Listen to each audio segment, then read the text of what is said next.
nga, Panginoon, ng bawat sa amin ay marami ng pinagdaanan. Pero salamat sa bawat pinagdaanan namin, kami ay naalalayan ng iyong biyaya. Ang biyaya mo ay sapat sapagkat kami po'y nagtatagumpay.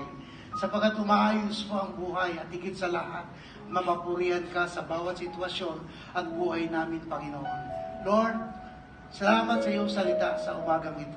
Salamat, ang salita mo ay patuloy naming itatago sa aming puso. Gagamitin namin to sa araw-araw, lalo na sa panahon na kapag kami dumadaan sa mga pagsubok, sapagkat naniniwala kami, ito ay may mabuting intensyon para kami makapagbigay ng kapurihan at kaluwalhatian sa iyong pangalan.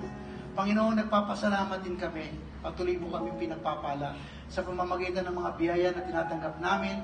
Salamat sa mga pangangailangan namin sa buhay na ito at sa buhay kabanalan, maging ang mga tithes and offering. Pinagkakalooban mo kami sapagkat sa aming pong pangangailangan, kami po'y nakapagpapatuloy sa buhay na to na intention mo na maluwalhati ka sa buhay na to at sa mga bagay na tinatanggap namin. And Lord, as we depart from this place, inatanong kami.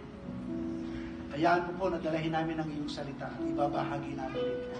At Lord, I pray that there's no evil before us, there's no plague upon our dwelling, and you give your angel charge over us and our pathway, our life, and no more death. Heavenly Father, we thank you, and this all we pray in the name of the Father, of the Son, and the Holy Spirit.